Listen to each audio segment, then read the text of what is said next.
今日のニュース解説なんですけれども、全商のね、運営するすき家という牛丼チェーン店、もう全国2600店舗もあるらしいんですけれども、こちらの方でですね、ネズミが混入するという味噌汁ですかね。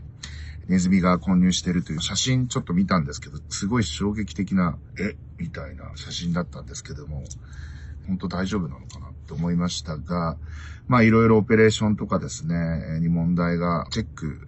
がね、ちょっと行き届かなかったとかですね、いろいろあると思うんですけれども、ネズミが多分鍋に入っちゃったんでしょうね。すき家ね、空中階じゃなくてだいたい地上階1階か2階にあるところがほとんどだと思いますので、いるよね、ネズミは。本当に。どんだけ衛生管理気をつけていてもですね、ネズミってね、出没しがちというか、古いビルであればあるほどそうなんですけれども、知らないうちに壁に亀裂が入っていて、そこからネズミが侵入してたとかですね。ゴキブリもそうなんですけれども、かなりその掃除とか行き届いた形にしていたとしてもですね、なかなかネズミが完全にいなくなるって難しいですよね。特に最近、ネズミ増えてきてるような感じがします。東京の都心でもですね、夜中とかにすごい丸々と太ったネズミを見かけたりとかすること結構あります。うわ、ネズミでかっみたいな感じで、そういったものがいるのはね、ある意味、仕方がない部分もあるんですけれども、すき家もですね、いろんな問題これまでもありましたけれども、さすがね、でっかい会社だけあってですね、リカバリーもしっかりしていて、ワンオペ批判があった時もですね、即座に対応しておりましたし、僕実はですね、この前商の小川会長、25年ぐらい前に会ったことあるんですよね。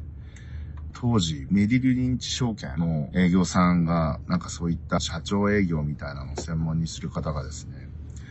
なぜか前商の小川会長を紹介してくれて、多分うちの会社への投資、株式の投資を促していた件だと思うんですけれども、いきなりですね、僕一応、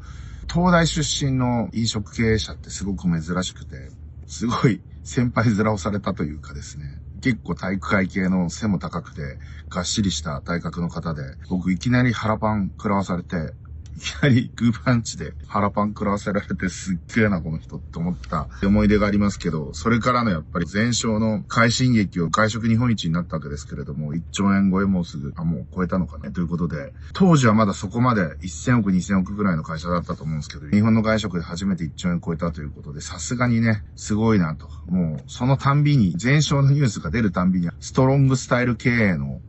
小川会長を思い出してですね、あの人だったらやりかねんみたいなことが次々と出てきて、絶対こんなことではへこたれないんだろうな。社長のキャラクターっていうのはこういうピンチの時にやっぱ出やすいっていうか、会長は絶対すぐに対策してきてゴリゴリにまた改革進めんだろうなって思うから、なんていうのかな、しかもそこにコストをかけすぎないっていうかね。以前ペヤングにゴキブリが混入した問題ってあったんですけど、後ですね、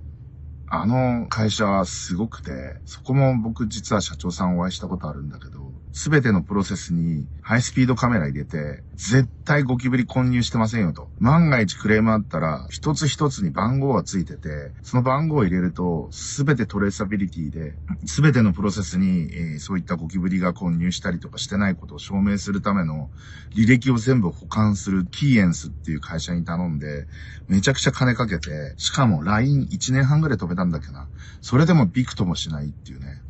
あの人はあの人ですごく剛腕経営者なんだけど、逆にその非上場でそうやって1年半かけてがっちり対策をするペヤングとコストとパフォーマンスのバランスで、きっちり経営していくっていう損も出さない、みたいなですね、前商の小川会長スタイルと見てるとですね、株価がね一時的に下がったなんていう話がありますけど、本当に逆に買い時だなっていうふうに僕なんか思っちゃったりする。先日のあれもそうですよね。角川の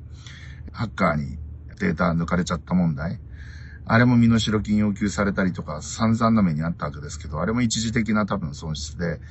株価回復するだろうなと思って底値で買ったらやっぱり株価回復する。やっぱそこも夏野さんっていう社長をよく知ってるんで、彼が抜かりない対策をしてくるだろうなってことも分かってるから、それがゆえにですね、株式を買うことができる。やっぱその経営者に実際に会ってお話を聞くってのはすごく大事なことなんだなと。だから株主総会とかね、行くチャンスがあったらぜひ行ってみたらいいんじゃないかなと思います。フジテレビの株はですね、まだ権利落ちしてないはずなんで、それまでに買えばフジテレビの株主総会、100株以上持ってるとですね、いけるみたいなんで、ぜひ、株主総会に行ってらっしゃい。